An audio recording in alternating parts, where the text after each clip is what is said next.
Okay, sorry for not getting this done sooner. I had some stomach issues and I was actually in the hospital for a couple days. I normally like to get this done within 2 days, but it's here. So let me run through this. I'm going to pause it a lot, but hopefully you won't notice. Paused it and came back. I'm gonna have to pause it a lot because there's a lot of coughing and stuff on my end, so I don't want to get that into the presentation. But the site is very interesting. I saw a lot of weird irregularities, so I dug down deep into it. And there are some significant issues that need to be addressed, or at least explained. Maybe not to me, but somebody there to get some explanations as to why things are the way they are. So we kind of went over this before in the previous one. The top 3 factors. A lot of people have misconceptions as to what SEO is these days. And you can read through this, but basically you want to do what Google says are the most important things. It is metadata. Whoops, I missed the first one. The first one is content, and that's huge. And you have a blog, but we'll get to that. I don't see links to it, and it's outdated. Metadata schema is number 2. And then performance is number 3. These are the 3 factors that Google talks about. So those are the core 3 things we want to address, along with everything else. So the outdated techniques that a lot of people think buying links, buying traffic, don't do that. It won't work. Keyword stuffing doesn't work. You'll get penalized. Just don't mess with it anymore. It's a waste of time. People will sell you on it. You'll waste a lot of money. And you'll probably actually hurt things more so than you will do good. It may work for a short period of time, but in the long run, you'll be a lot worse off. So the goal, when I say SEO, the goal of search engine optimization is to optimize your website so it puts it on top of Google search results. Why is that? I mean, why do you want on top of Google search results? Obviously, to drive traffic to your site. So this is about driving traffic to your site, not necessarily just optimizing your website appropriately, even though that is part of it. But SEO encompasses so much more nowadays. And anybody that's serious will tell you that. So it takes time. Even with all the things I'm talking about here, I wouldn't expect much growth until about 6 months, maybe 3 months, maybe a year. But you'll see below you have a lot more than 6 months work to do, and we will get into that. And so here's my formula for creating a successful website. You create content that people want to digest. You promote it appropriately, whether it's through reach out, whether it's through advertising, whatever, and then you deliver it. You deliver it on a nice website that looks nice. You deliver it quickly so the website doesn't load slow, stuff like that. So I did GT metrics on your site. And you can see here, well, if you load it, 1, 2, 3, 4, 5, 6, 7. Okay, so it took about 7 seconds, and it seems to load pretty good, and it looks really good. But here's the thing: algorithms determine how quick pages are loading, right? So for some reason, web page test coming from Virginia thinks your page is taking 23 seconds to load. And a GT metrics thinks it's only taking 6, and I think this is more accurate. But you still want to find out why this and this is the website I use the most to get to the most detail, why they think it's taking so long to load. So what you can do, hold on one second. Okay, I had to pause. Sorry about that. So what we want to do, we want to dig. The first thing I do is it says 23 seconds. The time to first byte is very slow. But, it might just be this one test. So what I do the film strip view. And you can see here let's go back to the beginning. At 0.5 seconds, nothing, 1 second, 2. You definitely want to have something drawing within 2 seconds. I mean, that's terrible. 4 seconds, 5 seconds. So it looks like on this test, the screen doesn't start drawing until 5 seconds. And then it looks like it loads at about 9.5 seconds. It looks like it's done from the end user's point of view. So let's watch the video. This should correlate. Oh, it's not available yet. Okay, but that would correlate with the film strip view. So the bottom line is you want to dig into here and find out why you're getting these horrible scores. Now I can just by looking at it see here. This is probably a very large image. It's taking a long time to load. I mean, look at this. So that's 6 seconds. That's nearly taking 15 seconds to load this image, which is unbelievable. Images should take like milliseconds to load. So you'd want to dig around here. Let's see what this is. Yeah, so look, I bet this is going to be a huge image. I bet it's going to be like multiple megs. Look at 7 megs. You want to have images under, and we're going to get into this too, under 100K if possible. So what are you, if my math's right, you're 60 times larger than what you're aiming for. So this is the kind of stuff that totally slows down your site. So even if it appears to load fast for humans, when when Googlebot comes through and it's testing your website, if it thinks it's taking 22 seconds to load, you're going to have huge problems.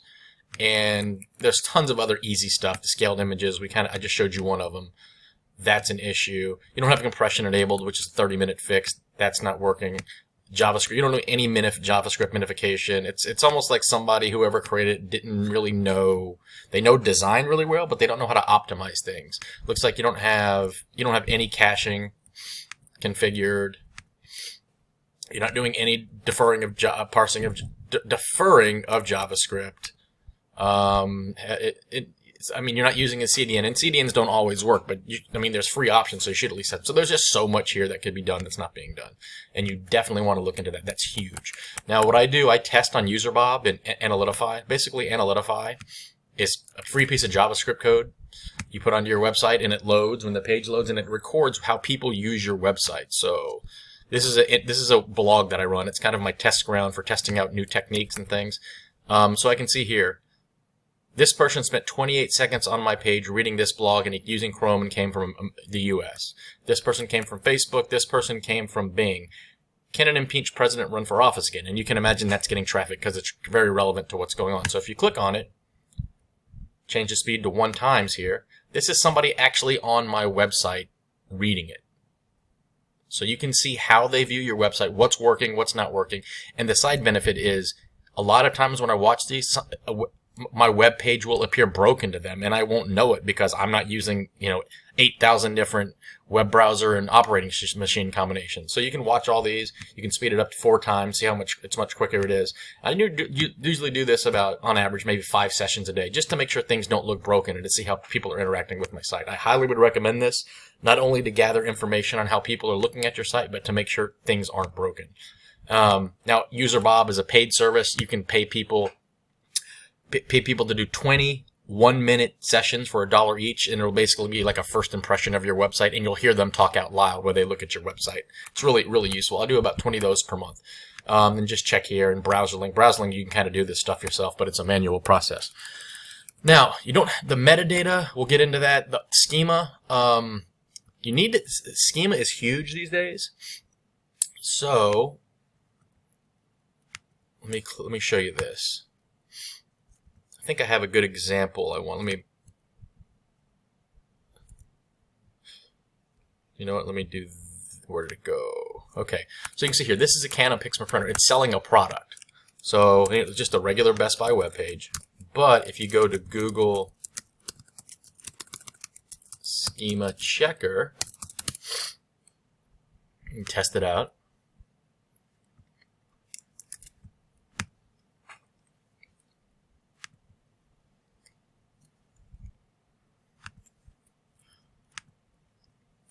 I'm going to test one of your products side by side with it. Let me actually show yours first so you can see there's nothing there. So what Schema is, Schema gives context to websites. So instead of just having a recipe on your website, you can tell Google, this is a recipe. And if you do that, there's a higher chance your result might appear at the top. When somebody types in chili recipe, it'll be step 1, buy meat. Step 2, put meat in pot, or whatever. And there's all different types of schema types. You can have a rating schema type. You know how sometimes you do, and you'll have these little star ratings? This is because they've more than likely implemented rating schema. And the more you have of this, dynamic's not the right word, but this kind of stuff, the more people are going to click on it. And see this little extra stuff down here? This is more than likely, maybe not, but it could be all schema stuff. So let's go back to so this is your product page, and you do have product schema defined, which is good, saying this is a product. Here's the name, here's the image, here's the name, but you don't have availability, you don't have the URL put there, you don't have a rating, you don't have the brand, the description, any reviews, so that's not good. And Google looks at this kind of stuff. So you can see here, this is more of a, and even this one has some errors, but this is the image object of what's going on. You can see here's the product, you can see, description, height, color, model. And it's just the more information you give Google, the higher it might appear if you search for, Batman figure. That's a horrible example. Okay, these are images, but sometimes you do it and there's like shopping results appear at the top. or maybe in here, it'll have a better chance of appearing up here. So, and the more we think, the more you do this stuff, the more it tells Google, I know what I'm doing, and maybe they'll put you higher up in their results. You understand what I'm saying? And considering this is a huge ranking factor, you definitely want to take care of it. So schema is a whole thing that we can get into, but that'll give you an idea. Let me go back. Let me see. So you can see all that price. And these all of these aren't always going to be relevant. You don't necessarily have to fill them all in, but you're definitely missing a lot. So you can see they have errors in their review schema. So, but you need to get somebody that knows what they're doing with schema and implement it properly. And especially for like the organization schema, your company name, your company address, all that stuff. I don't think you had that. Let's move on. Then content. The goal of content isn't you don't want to be a content blog, but if you don't have content, you're not giving people any reason to visit your website. Now, the people that if you write a lot of good content and it drives traffic to your blog, not even if they're looking to buy any custom packaging products, if they're just looking to answer one of their questions at a blog, that's another signal to Google that you have a legitimate website because somebody is actually reading it and visiting it. So hopefully, next time somebody searches for custom packaging, because your website is legitimate, it will appear higher in the search results. So that's the point of writing content, and it's huge, and it's very hard to succeed these days if you don't have content associated with an e-commerce blog. So I did find a blog. I can't, what's the word I'm going to emphasize enough how important it is to have a blog these days. This blog, and it looks like you have it, but you haven't updated it in a while. You definitely need to have more than one piece of content every couple months. I would do once a week for a few months, then go down to about once a month. These are really good blog titles. I didn't check the word count on these, but we'll get into that. I'd get rid of this meta here. It makes it look, you don't want, no big deal, but I would get rid, nobody's going to use that. I'd get rid of that meta widget. But what's weird, on your website, I don't see a link to your blog anywhere. And maybe I am, like, where is it? Up here. I didn't see it down here. So that needs to be taken. You need to get on blog. So let me show you how to, and I've shown you this before, but the way to find out content ideas, if you don't know what to write about, it doesn't have to be about your company, it doesn't have to be about your product, it's just about anything that's generally related to the industry you're in. So for example, if I was selling computer laptops, so you go to answerthepublic.com, I think you can do like free searches a day, something like that. But you only need like one every couple days if you're doing content. You don't need to do the premium version. So you type in this, and if you go to Google search result and type in Red Sox, all this stuff that pops up, these is called Google Auto Suggest. So what this does is it takes all the auto suggest stuff specific to what you typed in, and it'll give you results about what people are searching on. So you can see what are some good computer laptops to buy? That would be a good blog post. What are the top 10 computer laptop brands? That would be a good blog post. Compare some small laptops. That would be a good blog post.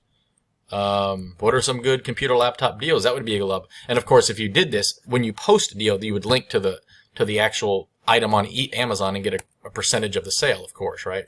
So I mean, that's computer laptop. So, but you're doing custom packaging.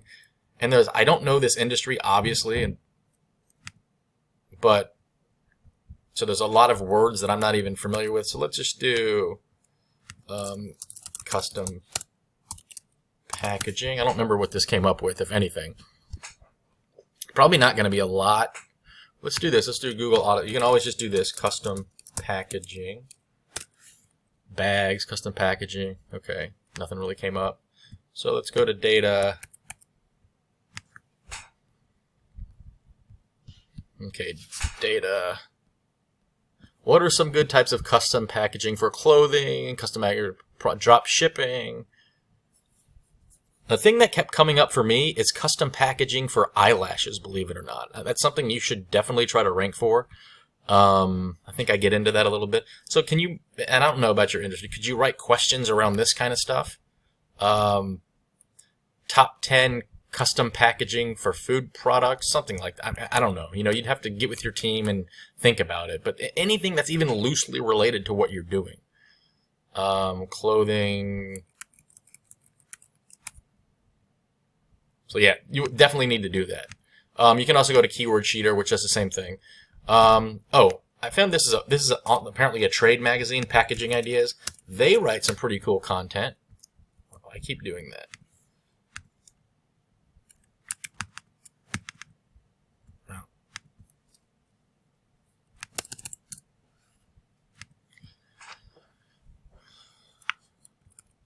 That's kind of a good idea.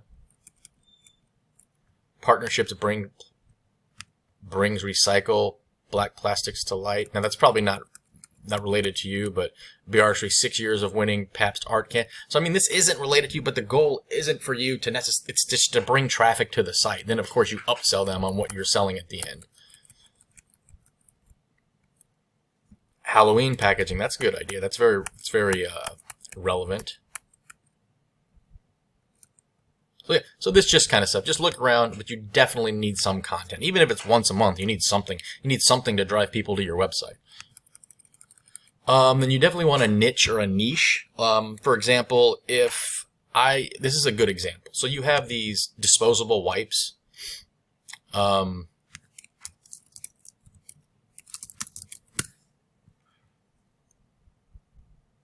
What's the name of? I'm trying to think of the company that sells the Charmin flushable wipes or whatever the thing is. I'll get to my point here in a second. Let me just see if I can bring it up. Oh, Cottonelle. So you've seen these main brands. So this company, this guy had a very brilliant idea. He wants to be in the flushable wipe business, but how do you get into the flushable wipe business when there's already these established competitors? So what he's selling is dude wipes. They're disposable wipes. Hold on one second. So it's the exact same product for the most part, but it's marketed for dudes. You know what I mean? It's how you niche it. It's your niche. You know what I mean? You're selling the same thing, but you have to niche it. So a couple of ideas I came up with, and again, I'm not in your industry.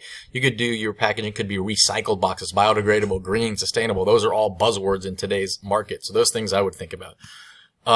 Put all your keywords and keywords that, I mean, I like to say keywords are dead. Obviously they're not, because Google does index keywords. But for example, it's all semantics. It's all deep learning now. For 10 years ago, if you would have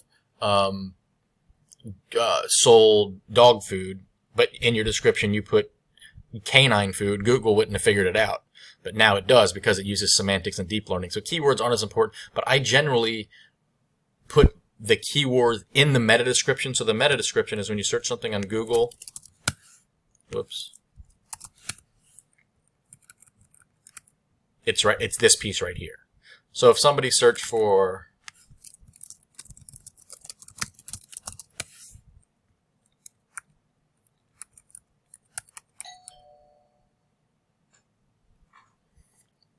okay, hold on one second.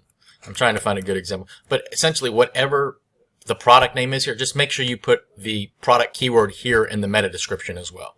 Not that big of a deal, but you still do want to do that. I would also compare what your competitors are doing, and I have a list down here of your competitors that I came across that seem to do a really good job, and see what they're doing on their blog and everything, but specifically on their blog. And then what you always want to have all your blog posts be over 400 words. But if they're blogging about a topic that's over that's 1,000 words, then make sure you do it for 1,200, and then you reach out to where those blog posts are linked to and see if they'll switch the link to your blog post because it's better. And we'll get into all that too. We kind of went over the keyword dead thing. So make sure all your internal and external links aren't broken. You do have quite a few, and we'll get into that. Flesh score, basically this, you want to write to like you're writing to a 10th grader. And this, if you paste your content into this website, it'll tell you what it thinks your reading level is. It's just common sense. Don't use a lot of technical words unless you have to use technical words. Okay, and then emotional headline sell. I'm not into marketing that much. I think it's a little ridiculous, but if you want to see how emotional your headline is, put it in here, and it can give you some good suggestions to improve it. People that are really into marketing do love this. I had to mention it. I think it's a little bit weird, but people do like it. So the other day I was having an issue with my laptop where it said, I got a blue screen of death, and let's just say it was memory error 55, whatever it was. So I Googled that. I came to a web page. It gave me, okay, do this, and that didn't work. Do this, that didn't work. Do this, and that didn't work. And at the end, it said, if this doesn't work, contact us. That's a perfect blog post and a perfect upsell for the kind of thing you should be doing. You give a lot of good information, and then at the end, if this doesn't solve your problem, we'd be happy to solve it. So I can't think of really I would need to know more about your industry, but how to make custom Halloween packaging. Do this. If that doesn't work, we can sell you custom Halloween packaging. Just whatever, any content, definitely run it through Grammarly and Hemingway Editor. These are just 2 grammar and spelling checkers. I would not put any content on the web without running it through one of these first, because Google is checking grammar now. After you get a lot of content, make sure at least once a year, maybe if you have a lot, like I have hundreds and hundreds of pieces of content, so I sometimes don't get to a piece of content for, maybe a year or 2, maybe even 3 years actually. I go through at least one piece of content, I proofread it and click the update button. I do like to make some changes so it doesn't just look like I'm just updating to update it. And the reason for that is I want Google to see that this content is fresh. If there's 2 pieces of content that are identical, we would think Google's more likely to show the one that's been updated the most recently. So you just want to stay on top of all of that. And then if you don't want to do that, you can outsource this stuff to some people from overseas on Fiverr who work really cheap. Now, major problems.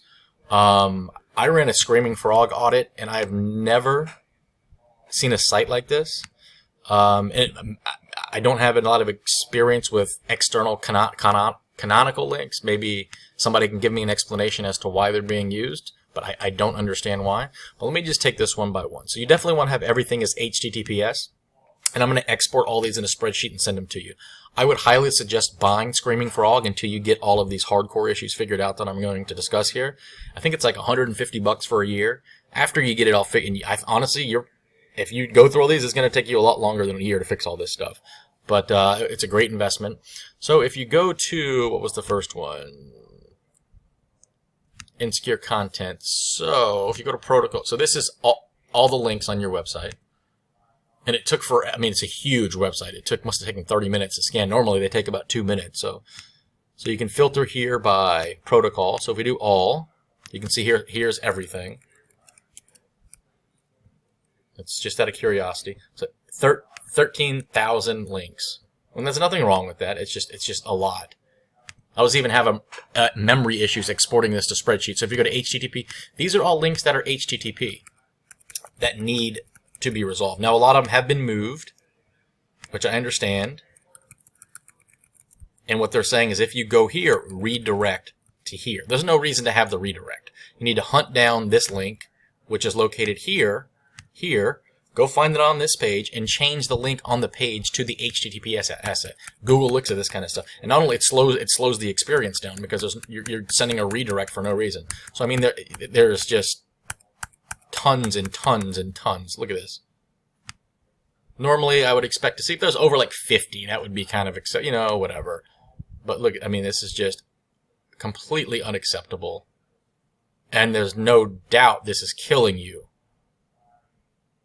Maybe not killing, it's affecting you. So it's absurd. So that definitely needs to be addressed. Connection timeouts. Where was that response code? I never can remember where connection timeout is.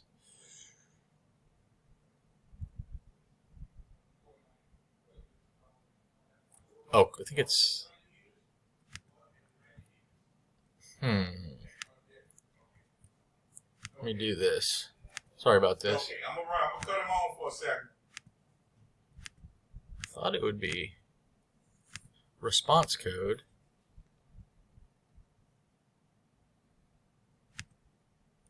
I must have meant 404. I'm not sure what I was thinking about.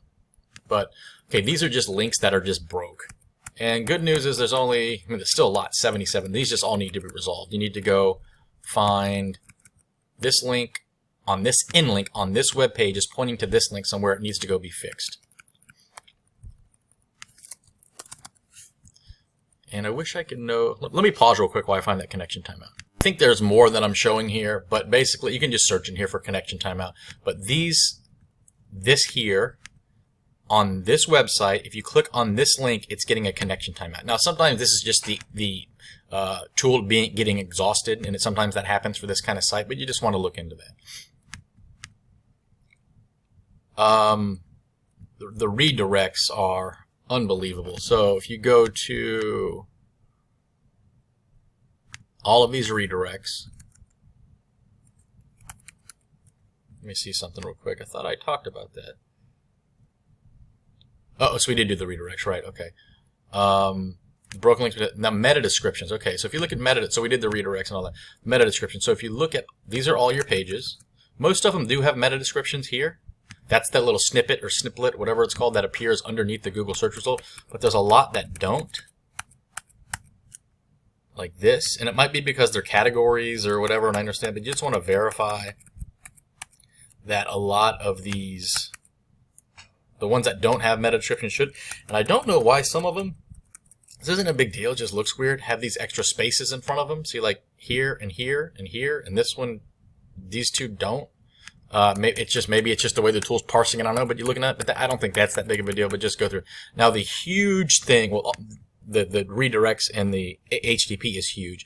The canonical is just the craziest thing. So what canonicals are is if you have two pieces of content on your web page that are similar, you want to tell Google, okay, if this result is going to appear in the Google search results, give this other one preference because they're similar. So go to link 2 instead of link 1.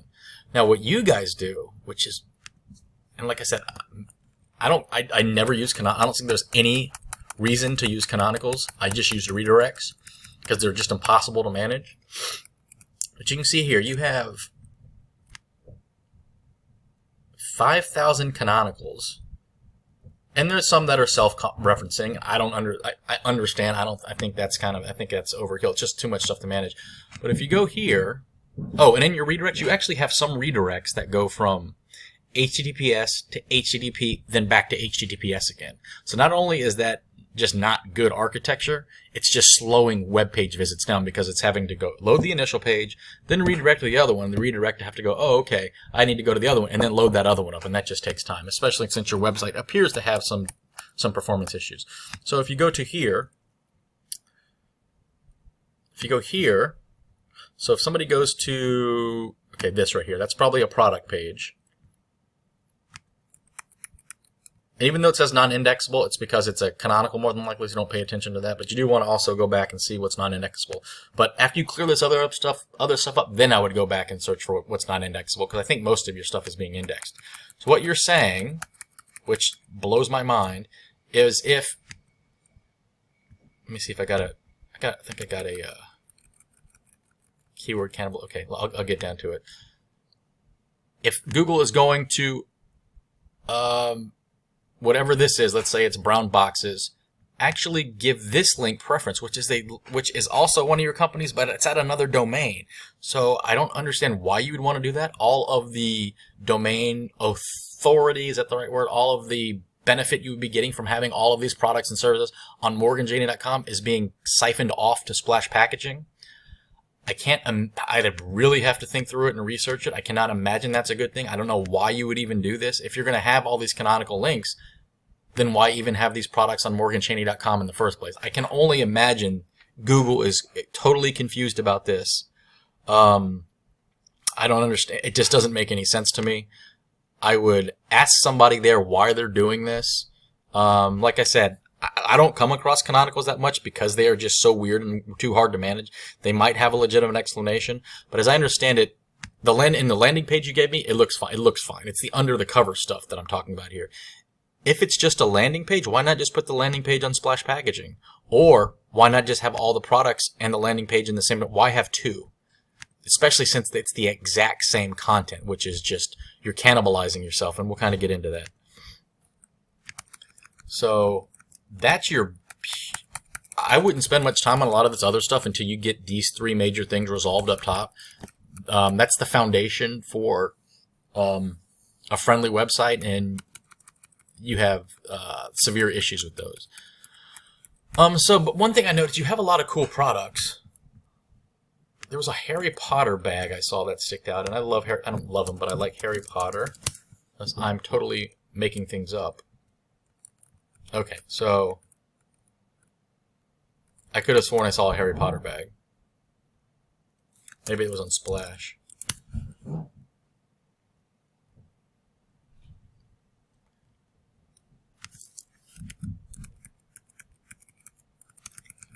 Man, maybe I just made this up.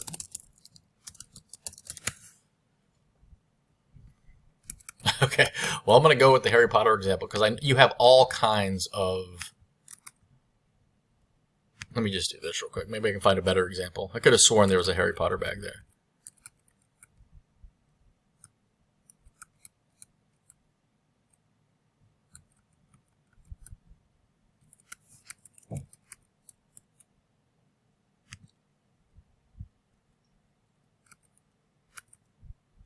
Okay, Habit Burger. Okay, so we can... I don't know. I could have sworn there was a Harry Potter bag. Okay, so I can go with just more of a generic example of that.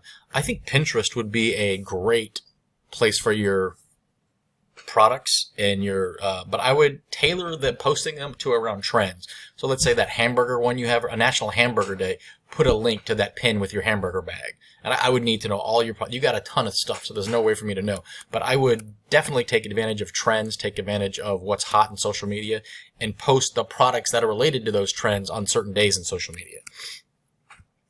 What is this?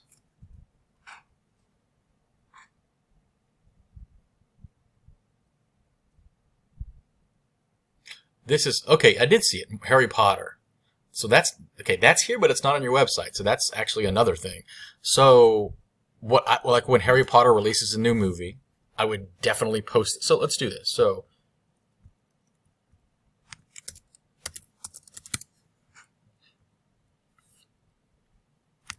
see what people are talking about Harry Potter.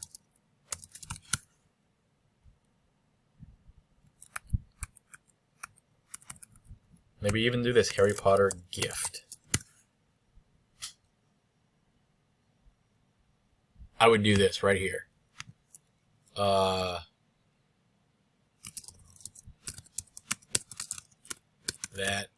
would be cool with this packaging too. Whatever. And then link, I know that's total typo, I'm just rushing through. Link back to your website to the Harry Potter pack. I mean, so look, you guys aren't really using, I don't think at all, social media. Like, you're posting to social media and that's good, but you're not really using social media to market anything. So there's just so much untapped stuff here. Like on National Harry Potter Day, post your bag. And you just don't want to, let's say it's National Harry Potter Day. National Harry Potter Day, whatever. You don't just want to post it here, go check this bag out, blah, blah, blah. You want to find, let's find a trend. Oh god, all this politics. Stranger Things Day. Do you have a Stranger Things bag? Maybe you do. So what I would do, there's people talking about Stranger Things, and a lot of people commenting on it. So like 7 people have commented on this Stranger. You generally want more. Okay. I don't know what that is. Okay, this has 25 comments. So if you had a Stranger Things bag, I'd be like, so excited. I'm giving my husband a DVD in these bags. And then link to your bags. That's, I mean, these are a lot. There's a lot of information and techniques to do this kind of stuff. But the point is, I would just start with something basic like that. Somebody needs to be familiar with their product line and to take advantage of social media trends to market effectively. Social media isn't just about tweeting, marketing at all. It's so much more than that. You have a Google Plus link on your website. Google Plus is dead. Take that off. Social media. I think this is what I just covered about. Like Harry Potter gift ideas. Look at that. Perfect. You could put your stuff on there. So there's just so much stuff you can do. I'm going to pause it. Be right back. Okay, I am back. So yeah, so we kind of covered that. So just be aware at all of what's going on. So who's following your competition? I can't remember the name of your competition. I have it down here, but they seem River and Bow and Packages or something. Seem to be doing a really good job. So I would find out. Look at your competitors, take your top 10, and find out what they're doing on social media and do what they're doing better. And if they're not doing anything at all, at least you can follow their followers, especially their followers who seem to be active. Now, there's a tool called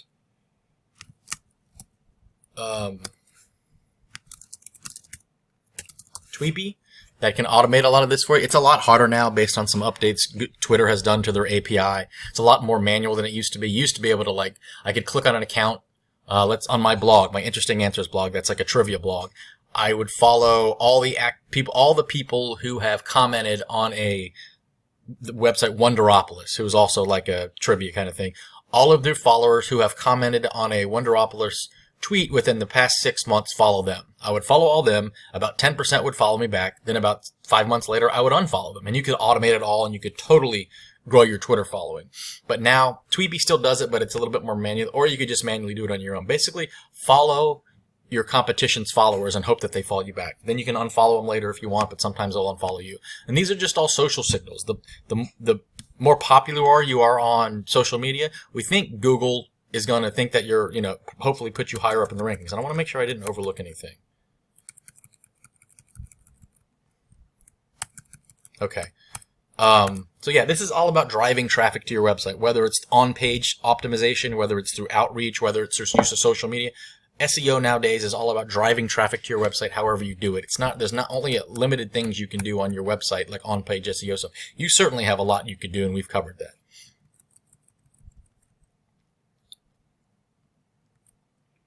Okay, then also, are there industry leaders in the custom packaging field? I don't even know. But if there are, follow them, see what they're talking about. They're probably posting good content ideas. People are probably responding to the things they type. So take what they're typing and you can form content around that kind of stuff. And you can also follow their followers. Use the same technique. Your sitemap is not working, and that's what Google uses to find out what's on your website. I should have moved this up. This is another huge issue.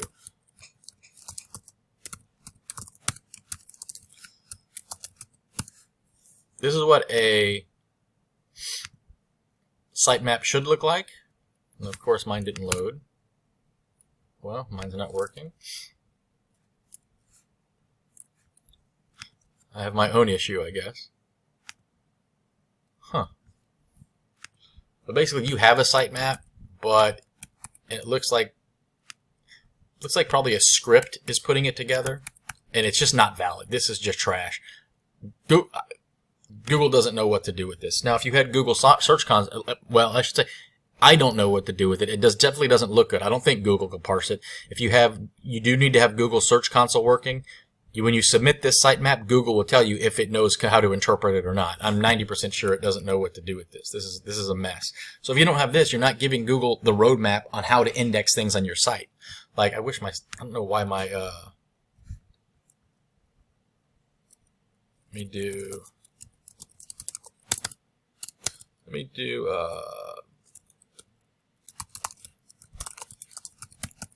hopefully I can find a good example here. I got to figure out what mine's. Okay, so this is generated by the Yoast SEO plugin, which is probably the most common sitemap tool on WordPress. So you can see, look, these are all my posts. See this? So Google goes, okay, these are all valid links and these are all posts. This is when they were last modified. These are all the partners. So I'd have to look at what all this stuff means. These are all the pages. These are all the events, stuff. So it gives Google a clean roadmap of how to index the site. Yours is not good. So that definitely needs to be a high priority, and that should be an easy fix.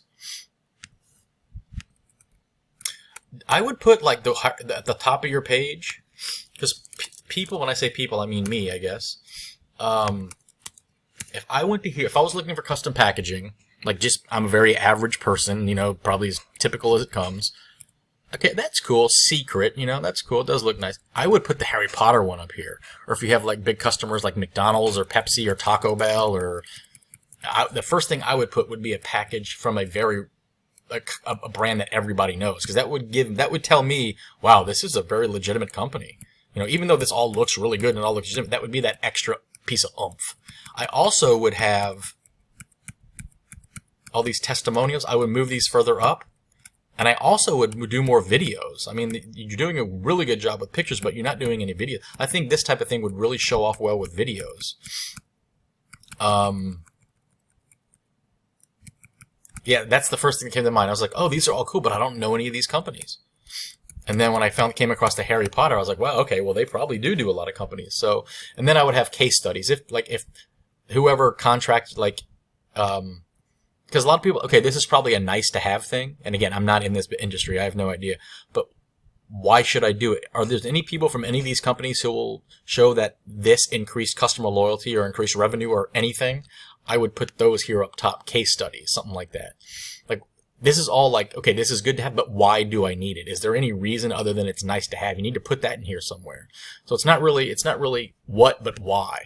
Like, why do I need this? I put that up there for sure. So this is kind of weird. So I was doing some research, and this is a whole other topic. Your competitors are advertising a lot, and it appears you're not doing anything, if very little. And that's very difficult to do. And even if you just start with small campaigns, do $10, a day for a week and see what happens. It doesn't matter. Or, I don't know what your revenues are. So maybe you could afford like $500 a week or $5,000, whatever it is, and just test things. You want to see what's working and what doesn't work. And I'll give you some ideas on things that I think will definitely work. But things that came up were custom packaging for eyelashes and custom packaging for jewelry. I would just keep those in mind. Is that anything that you guys, do y'all sell anything like that? Because those kept popping up in my research over and over again. So those are two things you might want to advertise on. Another thing I came across, I was looking through your content, and you have some stuff that's outdated. Custom packaging designed for the 2/7 holiday. Why does it say 2017 on it? This should say 2020 or 2019. We're right there. You don't need Christmas for 2017 anymore. What I do when I have all of this time-sensitive content, I have a calendar entry on my Google Calendar that has links to 15 or 20 resources. Okay, update this before Christmas. Then on one day before Christmas, I think it's like mid-November, I'll get that. And all the websites that have this kind of stuff, I'll go and I'll just change the date. Because all of this stuff is very relevant to Christmas 2020. But if somebody types Christmas packaging, or whatever the words they use, even if they didn't, I mean, Google knows it's 2020 or about to be, so it's going to list the ones that are more. It's certainly not going to list the one that says 2017 in it, but it might, if the 2020 is in the title or in the content, it most definitely could list that. So you need to take care of all that too. That's not good, unless there's a reason to have it for archival purposes. But okay, so this is really cool.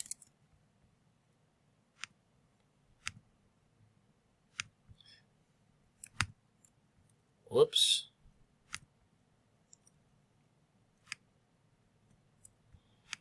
Okay. It's a tool I use called Ahrefs, and it's an invaluable tool. If you go here, and I buy it through a guy overseas, so it's a little cheaper. It's a little slower this way, but it works. So if you look, I think this is probably your biggest competitor. I mean, of course, it would take multiple days to figure this out, but look at all these backlinks these guys have coming in. From vertical response to come from Neil Patel, who's like a lead SEO guy. So what you want to do, I mean, look at all that. This is just, I don't think you guys have any. And so backlinks matter, because the more backlinks you have, the more Google's going to, the more valid, the more, the higher you're going to rank in the Google search results ranking. Now backlinks from Joe's Garage123.net and Billy's Clock 272.net that are just nonsense spamming links, it's going to hurt you. But these are all legitimate websites. So the one I checked out was Neil Patel, who's a very famous SEO guy, a marketer. And you can see here, look at this. If you'd like a specific product, look no further than bags and bows. Reach out to this guy and go, look, we sell similar things. We'll even give you some free bags or something. Can you link to our site instead, or at least add our site to this thing? We'd appreciate the plug. We'll even give you $100, whatever you got to do to get it. I mean, just look at this. Like, I don't think anybody there is doing this outreach stuff. Like, it's probably because people just don't know that you can do it. Let's do bags. Look at this. Oh yeah, infographics. So they created an infographic. See, these people are smart. People love infographics. I would create like what they're doing and make them better. And hope the goal to create them is you want people to share them, then link back to you. So, so you'd have, that's not a good one because you don't have that infographic.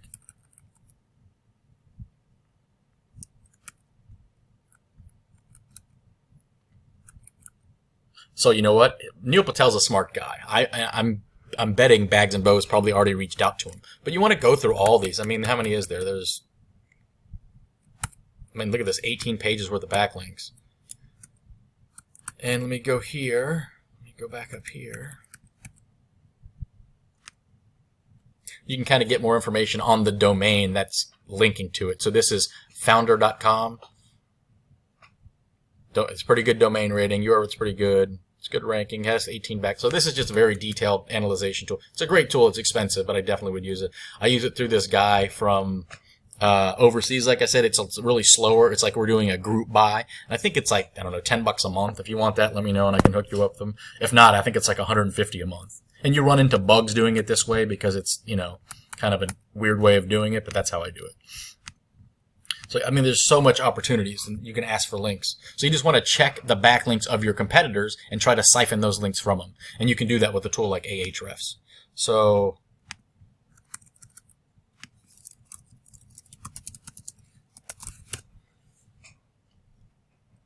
let me show you.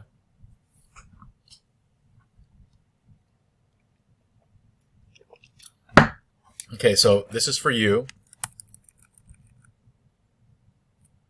You have 3 pages of backlinks, which is good. It's not bad, but I bet a lot of these are probably spammy. Look at this. This is probably spammy. I would go into Google Search Console and disavow that. Disavow this. Looks like somebody probably bought backlinks. I don't want to see what all these are too. Like this is spam, disavow it. Because these are actually hurting you. This is spammy. So somebody there went and bought backlinks, which is definitely not a good thing to do.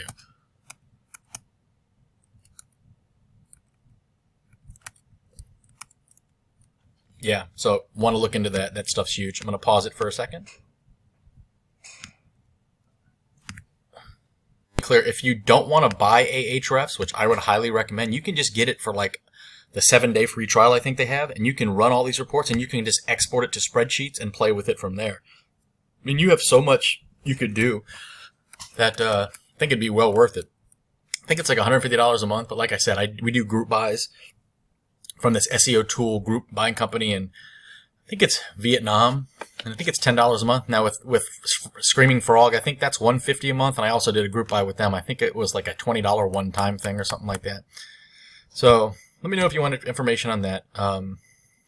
That's what I do. So yeah, there's a ton of room to grow in the backlink section. I mean, not only will backlinks bring traffic to your site, but the more backlinks you have, the higher you're going to appear in the ratings, right? So it's like there's 2 solid reasons to do it. Here's a great guide on link building with using competitor links. You can read through that. Also, so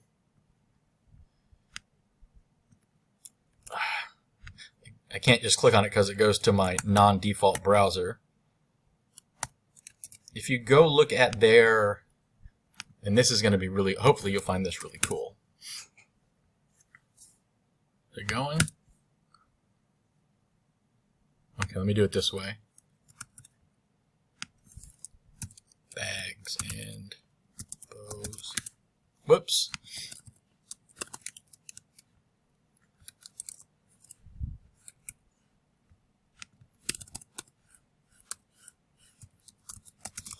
I think that was it. So within here, you can actually see what they are advertising. So let's do this. Let's go to, whoops. And I couldn't, there's no way I could survive in this industry without this tool. Ads.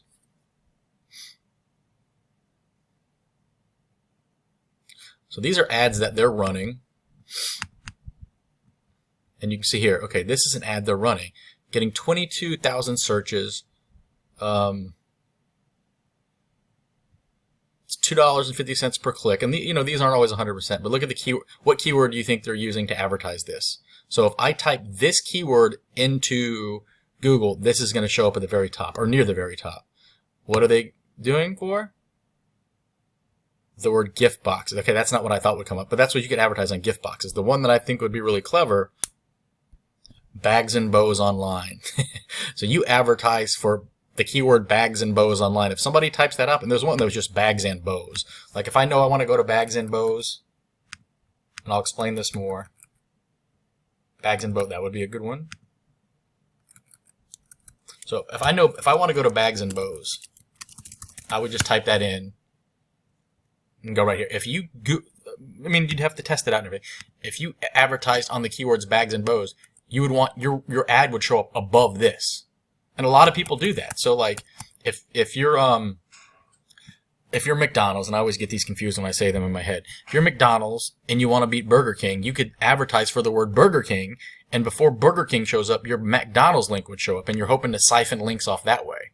So, I mean, it's a tricky way to advertise, and it really works, so that's something I would do. But using this tool, you can see what they're advertising with, and they seem to be getting good results. If not, they wouldn't be advertising with. You can see the kind of keywords they're using, all that stuff. So that's something I would do an advertisement for gift boxes and run it and see what happens. Apparently, if they're running it this much, it's got to be working. And then look at their landing page. Let's see what their landing page looks like. So you were asking about the landing page. You could go, okay, their landing page is just a category page, which I think is kind of dumb. But so you just come through and analyze and see what they're doing, and you just do it better. That's the key of it. Then you can go look at their ads. Let's go look at their point per click keywords. Is that right? Pay per click keywords. So look, okay, that's what I thought. This is their biggest one. 40% of their traffic, 60 million results, 9,000 volume. The keyword difficulty is low because it's the name of somebody's business, right? But if you're advertising, it doesn't really matter. So I would definitely advertise on bags and bows. I would definitely advertise on this one. I would definitely advertise on this one.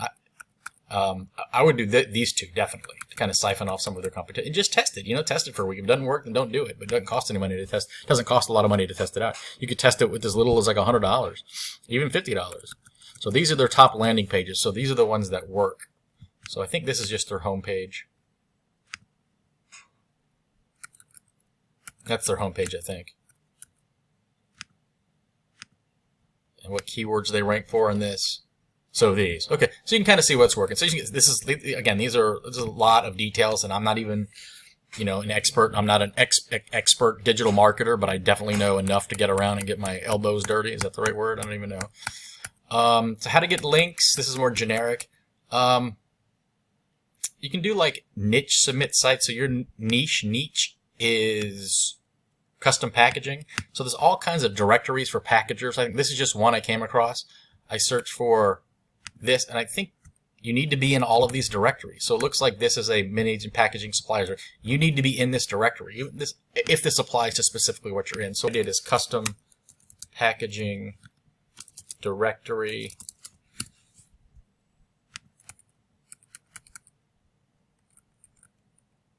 Here's a directory, so get your name in there. Maybe in here. Find out. Look at this. Packaging materials companies. Put it in there. Now that may be like business packaging. I get it. It may be different.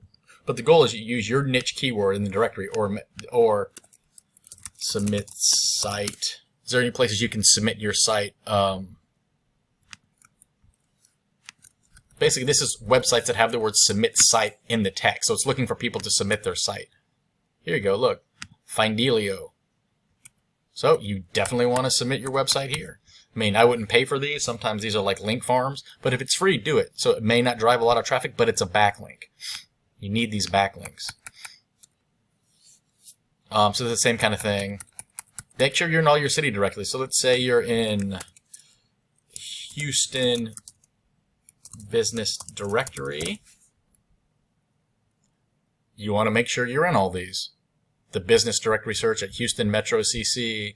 And again, they're not going to search generally this directory for businesses, but it's a backlink. It gives it more legitimacy.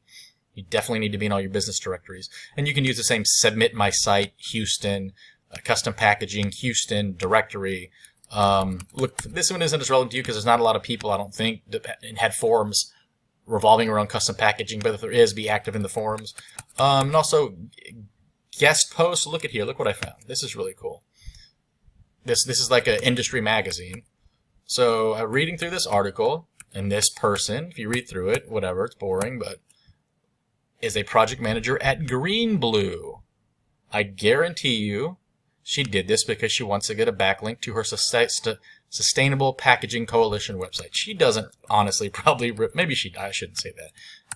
The goal is to help these people with content, but the main goal for you is to get links back to your website from these very respectable websites. So reach out to these people with your content ideas and say, hey, and that's how you can do it, by searching for niche write for us, but you probably just know the websites in your industry. Ask if you can write for them. You can also search for guest post with your niche, whatever. Also, back on the website, I would definitely have a video hello, because I don't know who you guys are. There's no pictures of who you are. I want to know what you guys look like.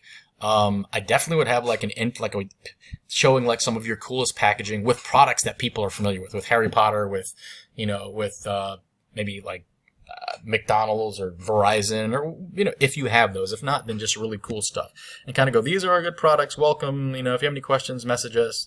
And you have a ton of products, so you can't go back and do this for every product, but what you could do, let's say you have 1,000 products, do one video per day, add it to one product per day, and in 3 years you'll be done. That's the way to look at it.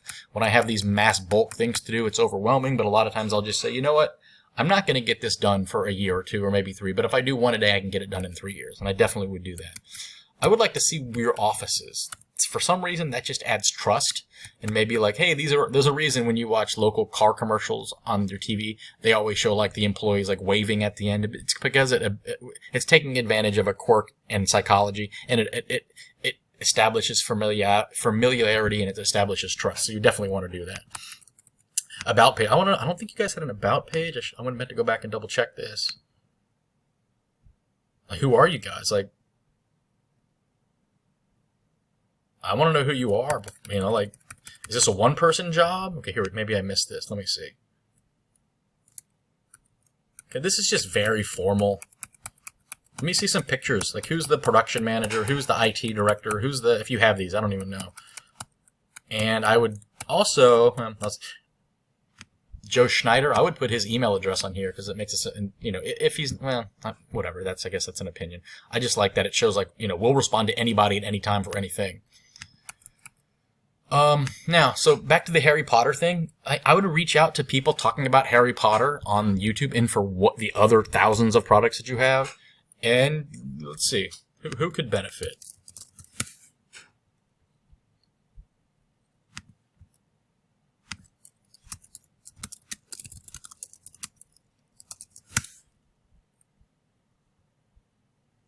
Look at this. This is perfect for you. I mean, this is easy pickings. The low-hanging fruit. Ultimate Harry Potter Gift Guide, Christmas 2018. Go, hey, look at this. How many? 12,000 views. Saw your video. I really liked it for 2008. Are you going to do one for 2020? If so, look at these bags that we have. I'd be happy to share one with you if you plug back to our website. And people love this because these people, these YouTube persons, are always looking for content because they run out of things to say. They would love something like that. And you give it to them for free, and they plug it, and you get, if you don't get any traffic from it, at least it's getting your name out there, it's establishing your brand, and it's another backlink. So, I mean, there's just so much stuff that could be going on here that's not. I would definitely watermark all of your images, because if somebody, like, where's that Pinterest example?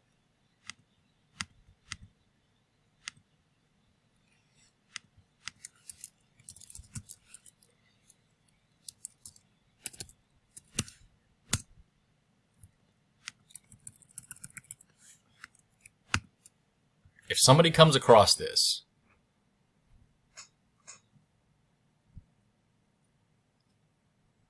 that's awesome. It links to your site, of course, but there's no context behind it. There's nothing. You need to, in the description, you need to put Harry Potter, hashtag Harry Potter, because if somebody searches for Harry Potter on Pinterest, this isn't going to come up because Pinterest doesn't read what's inside the picture. There's nothing in the description here. I think you're probably using an automated tool to do this. You can't do that. There needs to be context as to what this post is about. So what I'm saying, watermark this so it looks like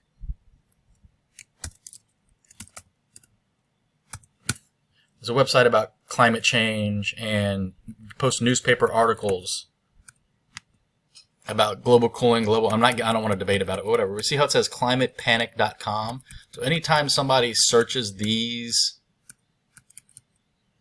if this image gets shared on Twitter, you can see where it came from, climatepanic.com. And this is just research stuff. It's kind of boring. But for you, I already lost it again. I can totally imagine somebody sharing this And without the context of where this comes from, people aren't going to know. I definitely would have a watermark morganchaney.com on it. Now, there's bulk tools that can do that for all of your images all at once. And this is, again, all these things that I'm talking about are going to take years. This appears to be a huge company that you have, but you need to work towards all these things if you want to make things any better.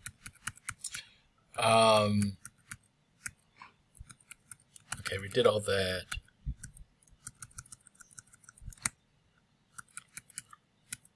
I would have free shipping. People love free shipping. Over $50, put that at the top of your website, but that's just me. And I know always have lowest price guarantee, of course. I went to try to check out something, and I know you said just focus on the landing page, and that's fine, but I wanted to do it more for you too. If there's something that doesn't accept PayPal, I navigate away from it. There's no reason not to accept PayPal these days. Make sure you do. I wouldn't require a phone number when signing up for stuff. A lot of people will abandon a sign-up form if it asks for a phone number. There's no reason to require it. These are examples of some keywords you should target based on research. I would look into those, but there's so much. I wouldn't even get to this yet. There's so much other stuff you can do. Backlinks still rule. This is a great article on how to get them. I showed you the backlinks for bags and bows versus yours. Oh, you're not doing any press releases. Even, you don't want to do them a lot, but you get a bunch of backlinks from them. And it, makes your, if I search for,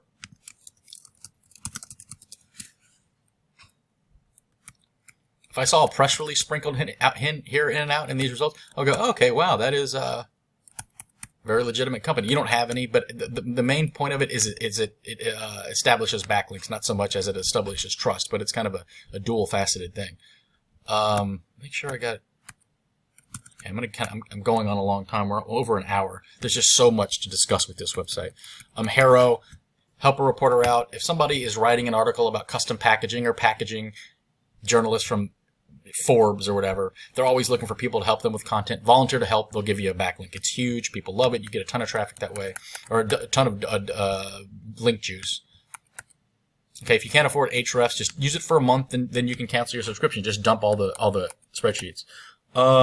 When you post on Twitter, you see how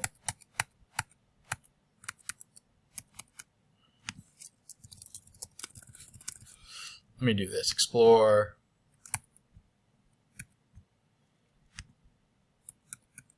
Okay, you can see when somebody posted this link and it shows up with a nice image graphic and this nice text and it's nicely formatted. That's Twitter rich cards. You guys don't have that configured. So if I shared a link to your website,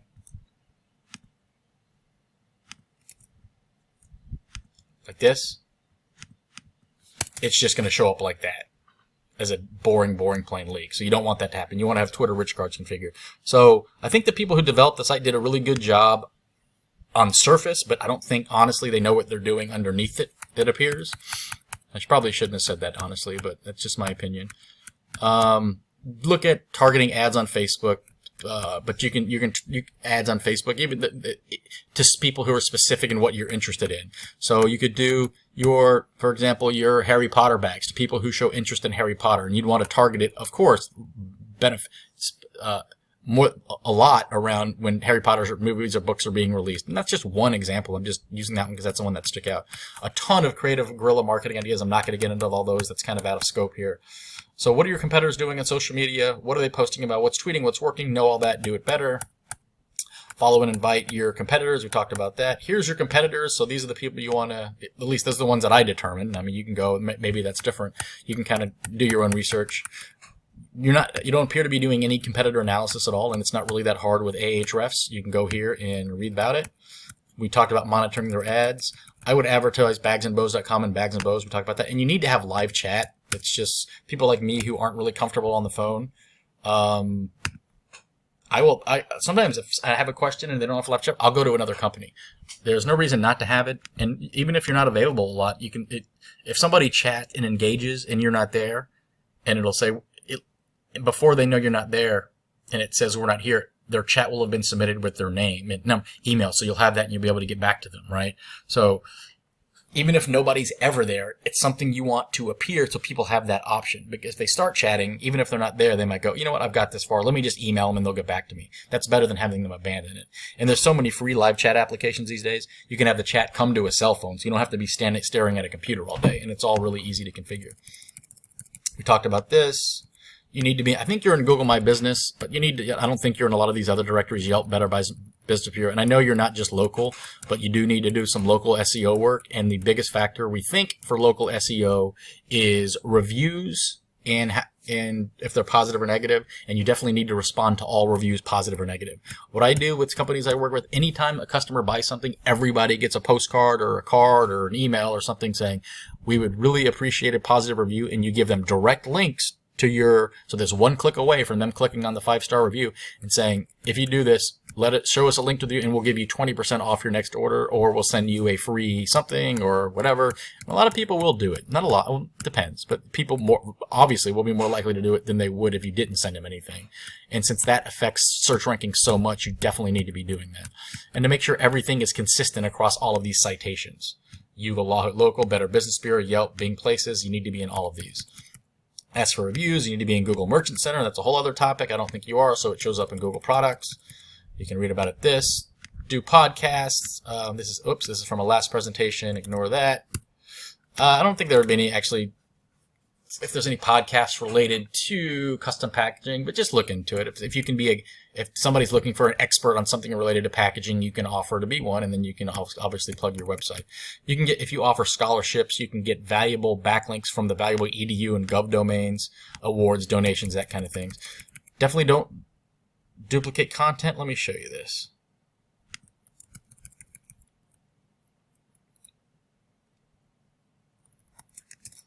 This is the perfect example of keyword cannibalization. Look at this. Morgan Chaney, this is here and this is here. It's the same exact thing, but it's going to all of your different websites. So you're cannibalizing yourself. And it's not a great example because you're showing up first in the results, but you don't want to have 4 pieces of content that say the same thing. You want to get this down to 1. Now, if you have the 2 domains, okay, but I would just word things differently around. Look, Morgan Chaney has in-stock products for Morgan Chaney. And this down here for Splash Packaging says Morgan Chaney has. So I don't know what's going on. I mean, I do because I'm working with you guys. That's very confusing. All that needs to be rechecked. And again, that's a multi-year process. They're